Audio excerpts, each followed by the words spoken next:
Welcome to ModCast, an official podcast of the Politan Civilization site. Wouter, Kenneth, Ferland, Tony Kiehl, with guest co-host Brass. So, Ken, how are you doing today? Doing good. Too bad we didn't get everyone together, but it's good enough. Wouter's sick. We got, he's not going to be on the show today. God knows what he caught over in the Netherlands. Some kind of awful European illness. We Americans have immunities. Speaking of which, where are you hailing from, David? I'm in California. California. So we have all Americans this episode of ModCast. I guess it is. Is it the first one ever, I think? Yeah, first one ever of all American ModCast. All right. Welcome to ModCast episode 17. Today we are joined with Kenneth, Impaler WRG Ferland. Howdy. Me, Tony, GarretSidzaka Kiehl. Now with 100% less Wouter. And with special guest co-host, David Allen, with no nickname. Not yet. So David Allen is both his real name and his screen name? Is that it? Yes, that's right. Okay, well then he would be David Allen, right? David Allen. That's complicated. It's not only that, it's confusing. I'm not even sure what's going on now. The entire fabric of our reality is torn asunder. Yes. Now, is this the first episode Wouter has missed? No, he must have missed some before. I can't recall exactly, though. But... Well, I haven't missed one yet. Well, true, because you edit them. Oh, yeah, that's true. If you don't show up, then we don't record. Well, that's a lot of pressure, bro. That's a lot of pressure. The pressure. Today we talked about the B-47 by asioasioasio, the Mongolian, and a bunch of other units done by Bakuel, and the Polikarpov I-15 by Dutchking. And today in the Code Corner, we looked at the Super Spies mod version 1.23 by Trojan Sheep. And today in the Modders Spotlight, we look at the Mad Max mod, aka Fury Road, by David Allen. Artist Sketchpad, where we discuss graphics and artwork from the Civ modding community. We have a little bit of artwork today by asioasioasio, and it is the B-47 Stratojet, which I'm assuming is some kind of Cold War delight, and it looks like it. Mm-hmm. Yeah, it looks like an early jet bomber. Yeah. Very B-52-ish. I don't know what the difference between a B-52 and a B-47 is. Well, maybe this one came before the B-52. You would think that because its number is lower, but you never know with the military.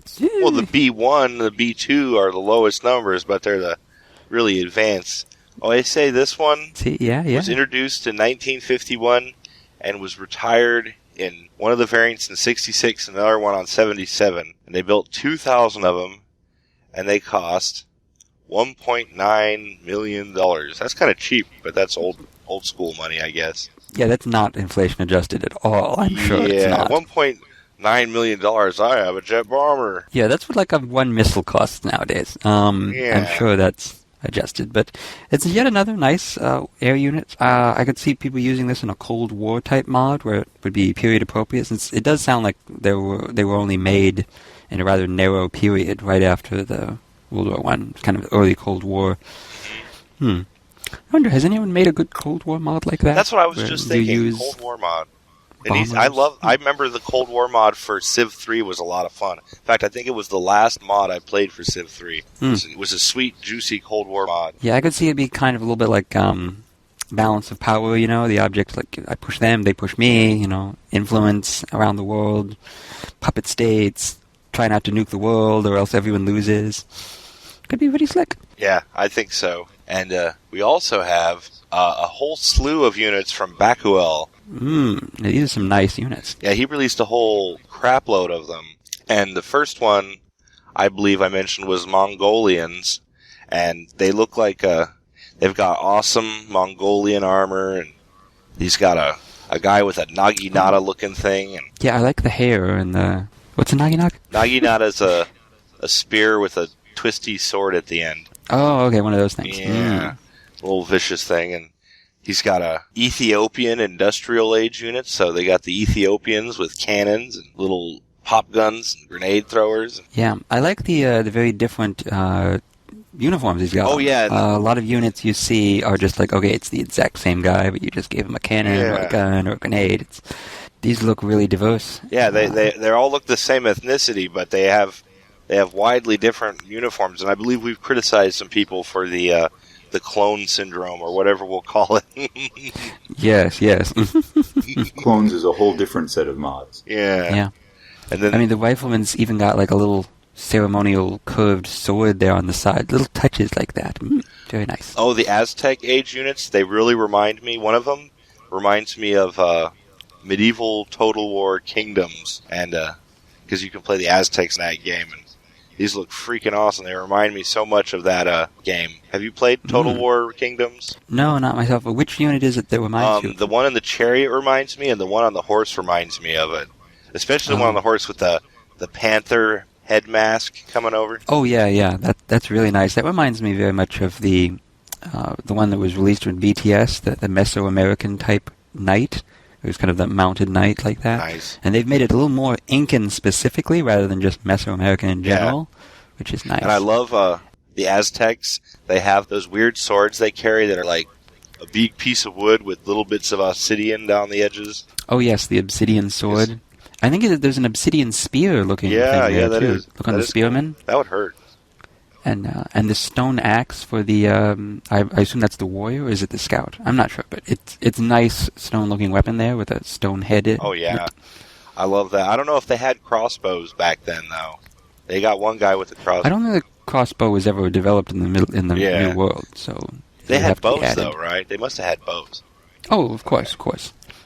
But the crossbow wasn't developed in the New World as far as I know. The crossbow would probably have changed the Mesoamerican development of history if they had invented it, changed the way warfare would be. Certainly. We got the Iraqi Republican Guard in this slew of units. They look pretty good. They got the little guy with the Stalin mustache and the beret with the AK-47. No. When you're in Iraq, it's not the Stalin mustache anymore. You know whose mustache it is. It is our glorious leader, Saddam's mustache. All must wear mustaches. He definitely does have a Saddam mustache. And we have one more piece of artwork, and I'm going to try to say it. Polikarpov I-15 by my pal Dutchking, and this one looks like, what is that, World War II? It's a biplane, but it's a more advanced, it's not a World War I era biplane. I think this is an interwar plane. So it's between the two wars. Russia, I think. And, it's a Soviet. What country But I bet you they used them in World War II, because the Soviets were broke as shit during that war. Yeah, typically. I'll make allowances for that being Russian shit. It could just be World War II, and they were just... 20 years behind technologically everyone else. There's in the first post. There's a little history. I guess it was used. It was used mostly during the Spanish Civil War. Really, which is around the same time frame. But it is Russian. I mean, at least according to the Wikipedia quote. Here. So these were used to fight Franco's forces because the Russians supported the other side in the Spanish Civil War. No, no. Everyone fought against the anarchists. The nationalists and the capitalists and the communists all fought the anarchists together. Okay. What's one thing they can all agree on? They hate anarchists. And there's a good mod for the Spanish Civil War. It would be. It's like the anarchists were so well organized that it took like everyone else to beat them. It's like, shouldn't they be like disorganized? Pretty fucking much. And it's funny because the Civil War they had to make a deal with the anarchists because all the farmers and the mine workers and everyone joined them. So the capitalists had to make a bargain and trade food with the anarchists during the Civil War. And then, of course, once the harvest was done, then they all wiped him out. Okay, your job's done. We're going to kill you now. Typical.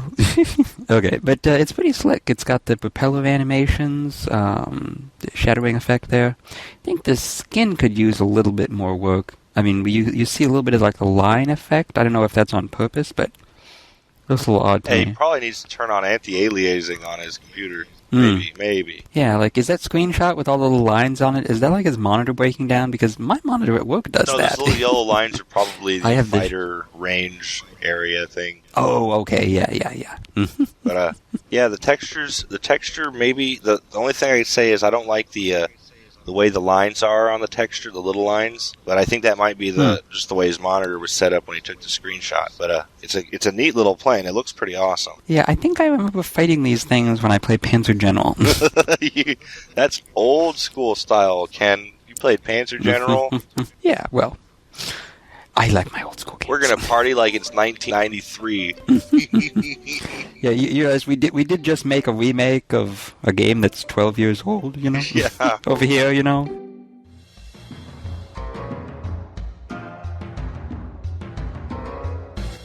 Code Corner, where we discuss SDK and Python mods. Okay. And today in the Code Corner, we're going to look at the Super Spies mod version 1.23 by Trojan Sheep. Okay, this little mod is a whole set of promotions for your spy unit, the Great Spy unit you can get in BTS. He's got effects that will increase the spy's movement, allow them to avoid being caught, allow them to avoid revealing your national identity when they're caught. That's the little cyanide capsule they take. Yeah. Makes them better at certain mission types, like City Revolt. Or Alchemist for Poison Water mission. Yeah, the Alchemist for Poison Water, okay. Allows them to a chance to escape and evade being caught when a mission is foiled, etc. Ooh, a new mission. A new mission type. Yes, I was just getting to that. Oh! Okay, Tony, you can tell him about the mission. Oh, the new mission's so freaking awesome. It's called Assassination. And if your spy is sneaking up on an enemy that has no one with it, and it's all by itself, you can kill it. So, does that apply to all units, or just great people type units? Is that what this is? I think it's any unit that finds itself alone, regardless of whose territory it is in. That's what it says here. I want to assassinate that fighter aircraft. Yeah, because when I hear assassination, it's like, oh, you mean I'm assassinating other people's leaders? They're great people. Yeah, that's interesting. But I don't, great people aren't that easy to come across either. I think it'd be more limited if it was just great people. Yeah, well, it's similar to what they did with Civ Rev, which is like, I think your spies steal other people's great people, and then they're yours, which is like... Well, we're not talking about Civ Rev because Civ Rev is not exactly moddable. True, but I'm just saying that the design went in a somewhat similar direction. That's true. Just to see where it went, One of the other games I played a few years back was had an interesting idea of promotion. An army could only move if it had a leader.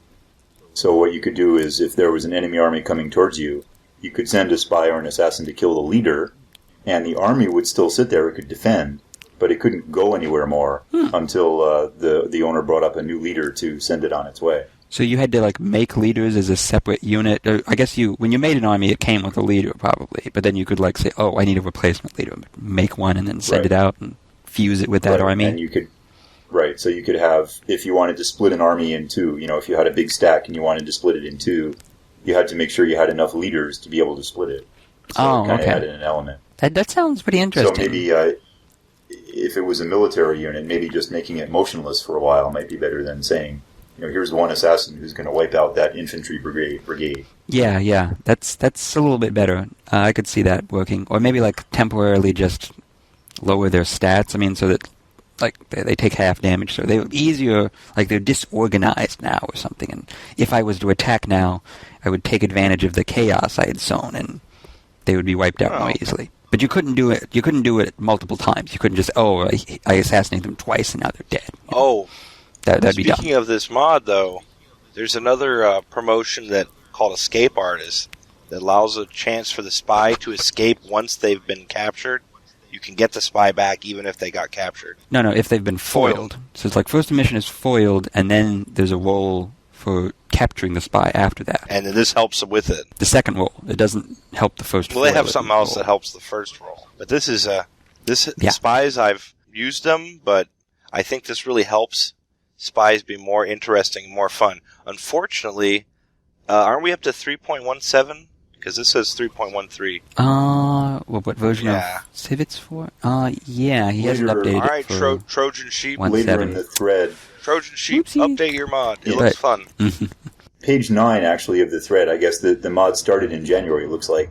Page 9 is from July, and it looks like they're in the process of updating it to 3.17. Get to work. Excellent. Get to work and update. Yay!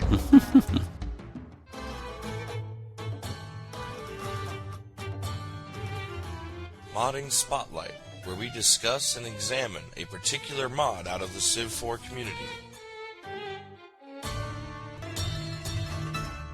So, David, you said you're from California, and how long have you been going to the Civ websites for modding? How long have you been interested in modding? So I guess I came to Civilization pretty late, or at least I came to Civ 4 pretty late. I played some of the earlier Civ games a long time ago, but I picked up Civ 4, I think, in January or February of this year. And then, I played it for a while and then started looking around to see what people were doing with it. And I think I discovered Civ Fanatics around April, so learned how to do some basic stuff and then got this idea to do a mod. So I started posting sometime in May, I guess, probably was my first post. And if, for those who don't know already, we've covered David's mod before in the upcoming Modders segment, where he's done the Mad Max Fury Road mod. Is that right? Yeah, I guess Fury Road is a name that was sort of associated with what would have been Mad Max 4. They never made a fourth movie, but that's apparently the title that they would have used. There was rumors about it from like 6 or 8 years ago. Oh, really? Yeah. So Fury Road is just a name that I came up with. I guess it's primarily inspired by the Mad Max movies as well as the Fallout games. Those are the two main inspirations. Yeah, I always thought the title was super cool. The Fury Road I thing. can't claim too much credit for picking it. All I really did was find it. Yes. Now I've lost all faith in you. You know what's really fun about his mod? I am so disillusioned. Ken, have you played it yet, the Mad Max mod? Oh, no. I haven't played a mod at all. You actually should, because what's cool about it is when you play it, you build your first city, but as you explore the map, it's just teeming with radioactive monsters and fallout. But then there's also roads that are there from the previous civilization that are all destroyed. There's like ruins and old roads out in the middle of the wilderness.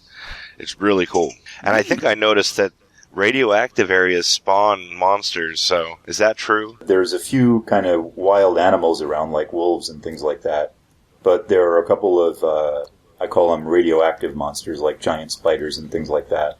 And those Red scorpions. Yeah, I wish so Red Scorpions is from Fallout. I wish I had a cool unit art for that. It just uses the Panther art. But Red Scorpions and giant spiders and a couple of other things spawn inside Fallout. So since in this mod, there's no good way to get rid of Fallout, that can be kind of a challenge. Well, I know. I built a city right next to it once, and then all of a sudden I'm getting ransacked by turn after turn of monsters, and it's really cool because the tech tree, like, it starts with some basic technologies, but pretty quickly you can get a guy with a shotgun, and you can get a little jeep, and you can explore all over the place. And I think there's also you use fuel, and you have like the Mad Max gas tankers. It's pretty fun. Yeah, one of the key ideas, actually, I guess the first key idea was to do something with limited fuel. So there's a few different threads where people have talked about doing that. There's a qualitative resources thread, and there's some other places where people have done it. It was kind of the key idea of the Road Warrior movie. They're fighting over this tanker, either the last tanker in existence. Yeah. One of the other artists, asioasioasio, made a pretty cool tanker unit. So that's one of the key things that you do is you have to produce fuel and then make sure that all of your jeeps and tanks and stuff like that don't run out of fuel. And speaking of Asio, but there's a lot of artwork from him and some of the other like really primary graphics artists in the Civ community who've contributed a whole crapload of awesome artwork to this project. Yeah, I think, I'm not sure how to say Cesareth? Yeah. And Refar, I think, have contributed quite a lot of units. Agio did the tanker. Tony, you did a unit also. I used it as a hero unit. guy with a shotgun. But I got to fix that one. Well, just so long as he doesn't die, he's fine. But I guess one of the key things is that once I came out with something that was playable in probably late May or early June, then I guess I feel like I got really lucky and people were interested and maybe had some time available to make the first few units. So there's probably about 10 or 12 new unit arts that were made for this mod, and I think it was really helpful. The first version I did had chariots and some stuff like that, and it's like, what are chariots doing in a post-apocalyptic mod? But that was the best art that I had. Yeah. But now you got some great artwork, and I'm assuming you do the SDK work yourself, right? Actually, yes. So it's all XML and Python. Until last week, actually, I'd never put in any SDK changes. Actually, I still haven't. There's another guy, Jekyll, who has done an SDK mod that I'm using, so that's the first time I'm using it. But almost all the work is Python. Really? That's pretty awesome. So are you just importing his DLL? Yeah, that's right. I see. Yeah, this mod is a blast. It's worth trying, definitely. So, David, you say you live in California. What do you do in that real-life thing that we all try to ignore? Well, I've been a computer programmer for about 20 years, Wow. I guess. I'm 40-something. Sounds older when I say it out loud. Well, it's okay. You can't help it. This is the first sort of actual game programming that I've done. But I work in electronic design automation, basically programs for people who design computer chips. So the programming part of this was, all stuff that I've done before, so that was an advantage. Sweet. So where do you work with all this programming skills, bro? Like, what do you do? In Silicon Valley. Ooh. So the company that I work for is a little startup no one's ever heard of, probably called Atrenta. But our customers are like Intel and companies like that who design computer chips. Wow. That's pretty awesome, bro. And now you're a Civ modder as well as a computer programmer. Yeah, so I'll add that onto my resume. Yeah, exactly. I would if I had a resume. I would also put podcaster on my resume. Yeah, there you go. You have to have an iPod to listen to it. Or a computer. You have to have a computer to play his mod. Now, Ken, think of something clever to ask him. But you've already asked all the obvious questions. The only things left are embarrassing personal questions. Dude, let's do it. Yeah. Well, tell us more about your interest in just the Fallout games and the Mad Max movie series. Have you been always loved those movies? Is it your favorite movie of all time? So I guess I have a bunch of favorite post-apocalyptic movies. I guess Road Warrior is certainly one. I was I guess I was in college when the movie came out, and it seemed like a really cool idea. Some of the other ones are Terminator. I hope someday I'll work Terminator stuff into this mod, post-apocalyptic style. Get some exoskeleton maybe Terminators. Sweet. And then I guess giant death robots. Fallout and Fallout 2, I guess, were some of the main games that I played, at college and high school kind of thing. I'm looking forward to Fallout 3 if it comes out. I guess it's supposed to come out next quarter, something like that. Oh yeah, Fallout 3. Everyone is waiting. So we'll see what happens in terms of modding that. Well, Fallout 3 is on the same engine as Civ 4. Is it? The Gamebryo engine, yeah. Huh. So I guess So is Oblivion. Well, Fallout's based on Oblivion, and Oblivion uses the Gamebryo engine. Okay. So I guess I haven't gotten that much into the engine. I mean, do you know, is it going to use the same kind of NIF files and things like that? Yeah, it uses those things and stuff. But it's obviously some of the tools that I use for graphics also work for that engine too. Yeah, so this will mostly be just a graphics compatibility. I'm talking like the Python, the DLL, all that will be completely different. So it's merely just those files. Well, NIF's Gamebryo engine is pretty popular. Apparently. Yeah, so I guess it'll be interesting to see. There's stuff like I've played role-playing games a little bit. I played Oblivion a little bit, but it'll be interesting to see how moddable Fallout 3 is in terms of creating new adventures and things like that. I think there's a lot people could do with that. Well, it all depends on Bethesda, because they released the Elder Scrolls construction kit with their games. So we'll see if they release that for the Fallout construction kit. Let's see how stingy they're going to be. Yeah, one of the things that I liked about Civ 4 modding is that the Python interface is pretty complete. Just about any kind of thing that you want to do, you can do using Python. You don't have to get into the SDK. Yeah, Ken knows about making interfaces. Well, I would say that there are a lot of things which are way better to implement in C, and also AI support will always require C because of the way Civilization 4 is made. If they had coded certain AI routines to be exposed to Python, then conceivably you could, say, have the AI know what this thing is and have it use it properly. But 90% of the time, if you put in effects and things through Python, the AI is completely unaware of them. It's like just magic, to them, because it's all happening on another layer that it can't see. Well, so I guess there are a couple of mods like Final Frontier that have done a fair amount of AI in Python. I've learned a little bit about what the hooks are. And I guess there are some tricks you can do. I guess if there's a unit, if you've added a new unit that has kind of a very special purpose, then you can write AI that will handle that. So my fuel tanker, for example, has some AI. The fuel tanker is something that all it really has to do is find on the map if there are any units that are out of fuel or almost out of fuel and get over there. So it's Python AI, but the AI itself doesn't know anything about the fuel tanker. So if we were trying to do a thing where a warrior, say, a standard unit, could either be used for this purpose or some other purpose, then my AI would have to be integrated with the C-level AI. But I guess for the fuel tanker as a new unit, it's something that you can do completely in Python. So it just overrides the normal, the CAI is telling, hey, move here, and you're like, oh, no, yank, move there instead. Well, yeah, I mean, so there are Python routines that, I guess the way a lot of the Python routines work, it's called every time the unit moves, and then the routine can either return true or false. True means I did something, and false means I didn't do anything. The C-level API should do something.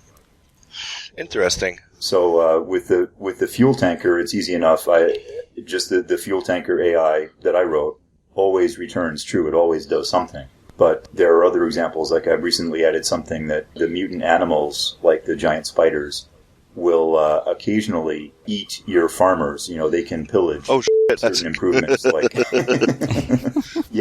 People were saying that it felt too safe, that you're supposed to get your civilization not quite wiped out, but maybe almost wiped out. So animals can now pillage farms, villages, and also pastures. And that AI works kind of the same way. That's also in Python. It has like a 50% chance to move towards one of these improvements and then pillage. Otherwise, then my AI just returns false, and the game AI does whatever it was going to do with the animal. I will ask a question for Wouter since he's not here, but I'll have to do it in his accent. Now, Tony, you be quiet. Now, when is the latest version going to be ready? That's the type of very relevant question that Wouter likes to ask. Yeah, he does ask very relevant questions. Shut up, Tony. So the previous version 8, was released, I think, 3 weeks ago. Actually, so I mentioned I started releasing versions in May. I did, I think, version every couple of weeks in May, June, and July. I've slowed down a little bit. Actually, probably in the next week or so, I'll release the next one, version 9. And is that going to include the Python changes? That has a bunch of stuff in it. I was just talking about the animals that eat that pillage your farms and things like that. That will be in version 9.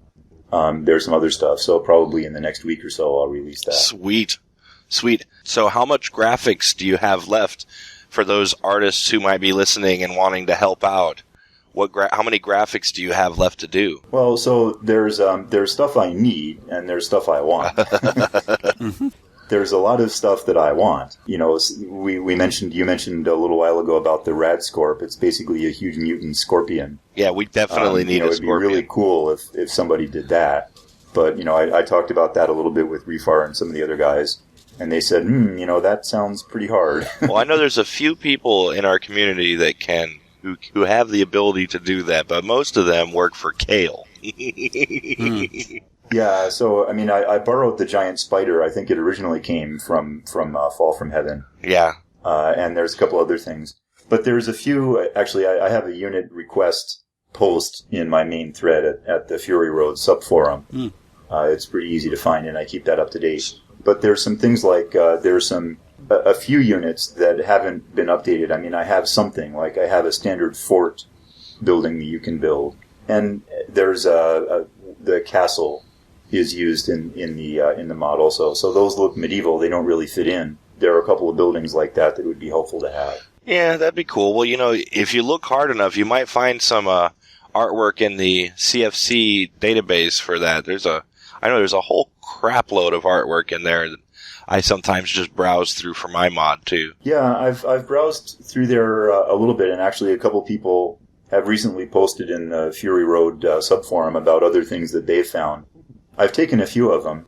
Like there's a city hall unit or building and a capitol building and a few other ones. Most of them seem to be by asioasioasio. So I've used those. And I think I've looked through the art in Fall from Heaven and some of the other mods to see if there's anything else I can borrow. So there might be. It's probably worthwhile to look again. Yeah, well, you keep checking it up. Yeah. There's, I don't know if you guys played Fallout, but there's one of the things in Fallout that you see as you're walking along is there are mutant cows. And, yeah. They're actually two-headed cows. Yeah. And in the Fallout world, it's supposed to be unusual if you ever see a one-headed cow. So one of the first units that was made one-headed cow was a two-headed cow. Refar made it. It's called Brahmin. Sweet touches to the game. When I saw those two-headed cows, I cracked up. I was like, yes, he put in the two-headed cows. So that was, I guess, Refar made that unit in maybe late May or June. And one of the other people who came to the forum just in the last couple of weeks went actually combing through the unit database, like you were suggesting, to go and find stuff. And he said, hey, you know what? You guys should really use this two-headed cow. So a couple people wrote and said, hey, zoom in on the cows in the game and you'll see they're already there. So you're right, that is kind of a cute touch. That's awesome. The gameplay is pretty fun, though. I enjoyed it. I enjoyed exploring the map. But this is what brings me to my one criticism of the mod, and that is... No, you are not allowed to criticize. I am going to criticize his mod constructively. I'm not going to berate him. Okay, maybe I'll berate him a little bit. Isn't that what we've been doing all ModCast? Yeah, but usually you're the one who does most of the berating. Sometimes Wouter. I'm usually nice, but since Wouter's not here, I'll say it in his accent. It sounds like Wouter. When are you going to improve your map script? One of the things that I wanted to do with the map script is, since Road Warrior in particular is set kind of in Australia with a lot of desert and no navy component really, it's all on land. One of the things that I did was I used a map script that only generates Pangeias, single continents. Mm-hmm. So that was one of the things that I wanted to do, and actually I have, maybe someday if I have a chance, I'll be able to, I have an idea for what happens when you visit other continents. You would learn a lot about what actually caused all of this fallout to appear all over the map, what actually caused the nuclear disaster. Oh, some storyline. That's a strong element to include. That's kind of cool. Right. So for right now, I wanted to keep people on one continent. So it's Pangaea, that sort of thing. Even if you play a huge map, it's still all one continent. So what sorts of things, I'm curious, what sorts of things do you think would be worthwhile to add, given that I want to keep it on one continent? Well, if you are doing the two-continent thing, the Terra script is pretty nice for that. But that's the only thing I had is when I would check out the map, it was generally the same shape every time, with a big blob of land and one continent. But if you're going to add story elements to like finding out of why the apocalypse happened on another continent, that would be really cool.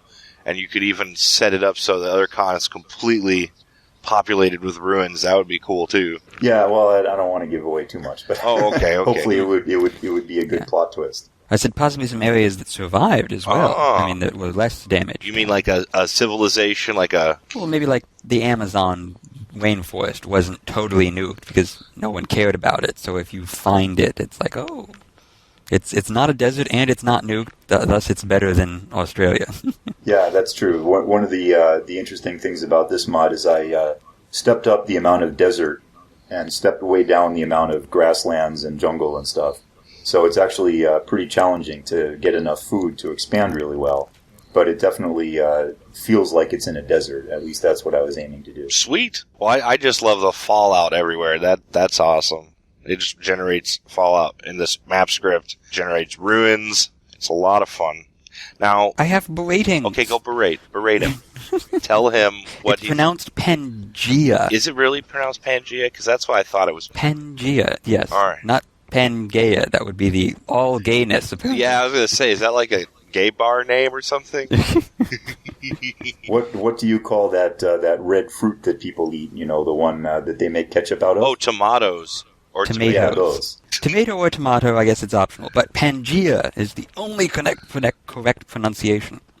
Well, I'll go look that up afterwards. And he works for Firaxis. And I know I studied geology, so there. And he works for Firaxis, so whatever he says must be true. Oh yes. And as for who destroyed the world, me and Tony would have some good suggestions for a certain shrubbery-based leader here in the U.S. You could use him as the leaderhead for the civilization that's still remaining. George Bush clinging to power.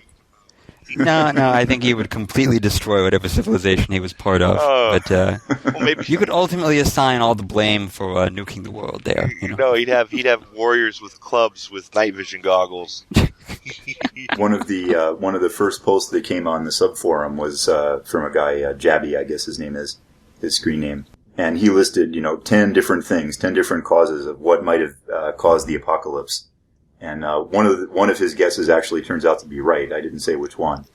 But there are a couple of posts on there where people have kind of tried to guess what would be the cause for this particular apocalypse. So you made a new cause for your apocalypse that's completely separate from what's in the movies and the games? Well, so as a player, the only thing you know is that all the cities are ruined and there's fallout all over the place. I guess the idea is the leaders in the game, not all of them have detailed backgrounds yet, but the ones that do just happen to be, by luck, they were in a bunker or some other secure place when the missiles hit.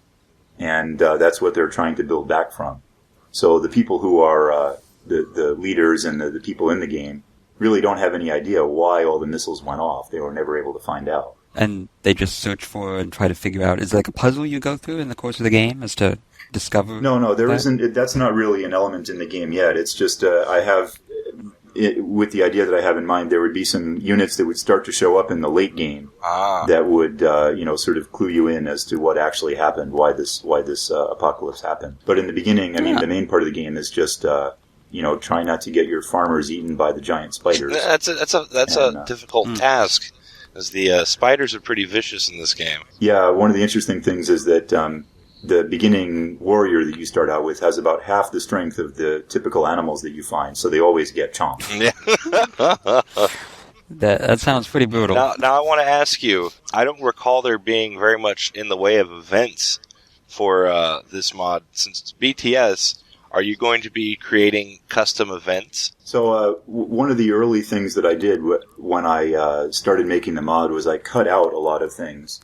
Actually, in the first version, I'd cut out civics and I'd cut out a whole bunch of stuff just so that I could focus on the particular things that I thought that I needed for the mod.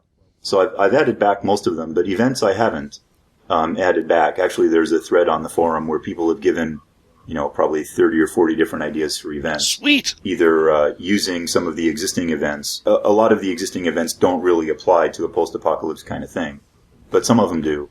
And there has been suggested probably 20 or 30 other events. That's on my list to do someday.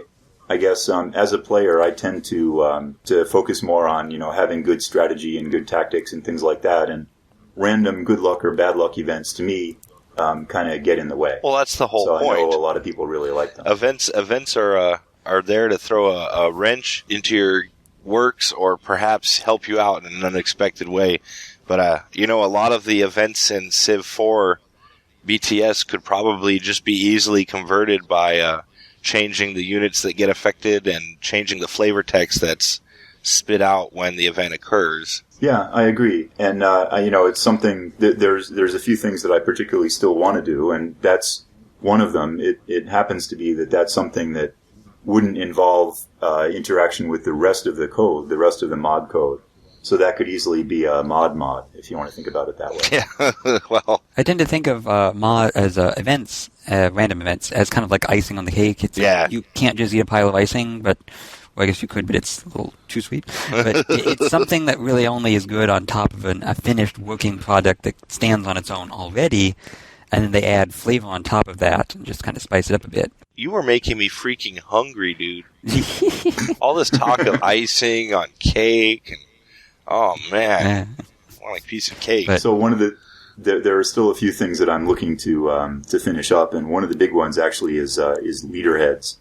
I think when you guys talked about Fury Road on the upcoming section of the ModCast, maybe it was 2 casts ago, something like that.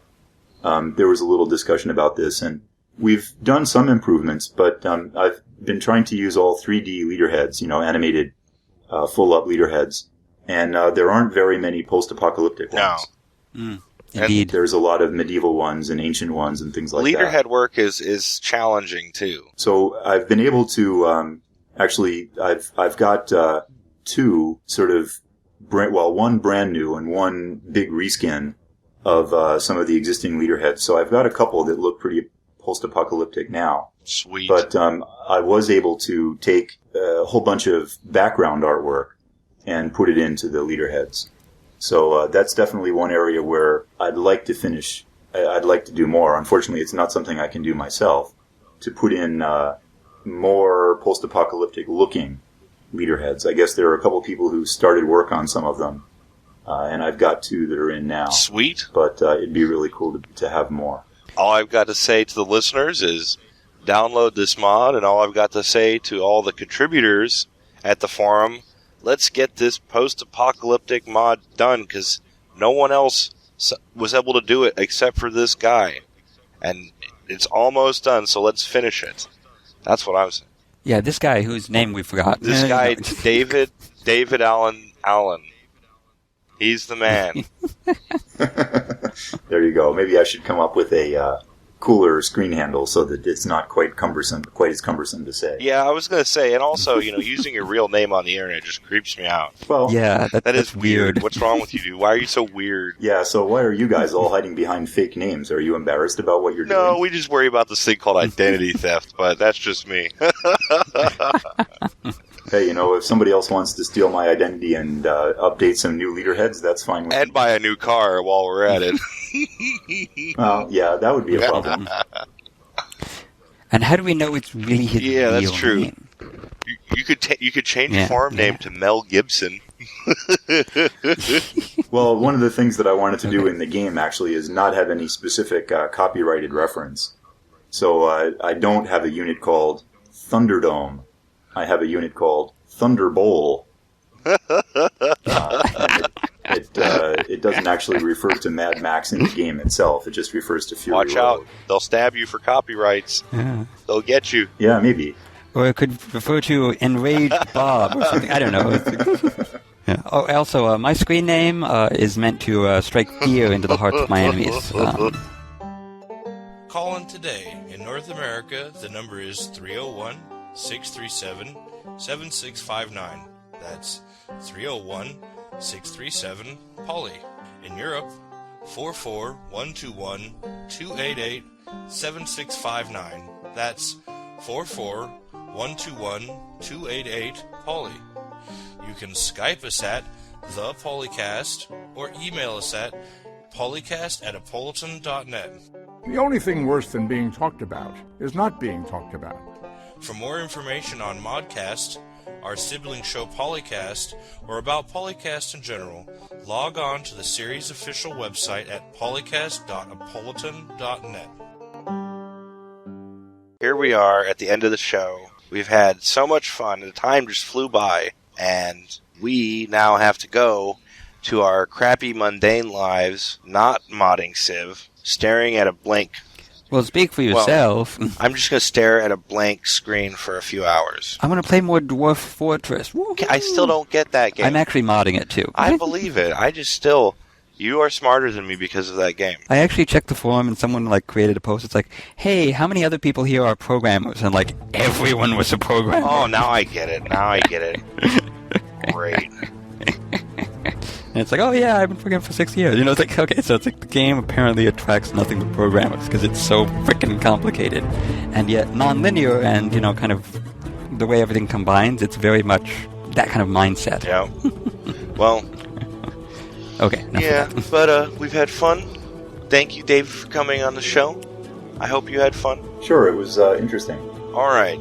Today, we have been joined with Ken, Impaler WRG Ferland. Farewell. Me, Tony GarretSidzaka Kiehl. Goodbye.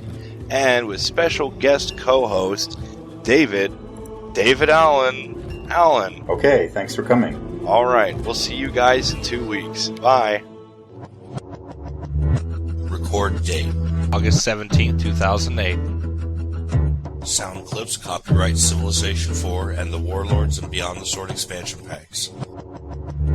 Copyright 2008 Politan Civilization site at politan.net.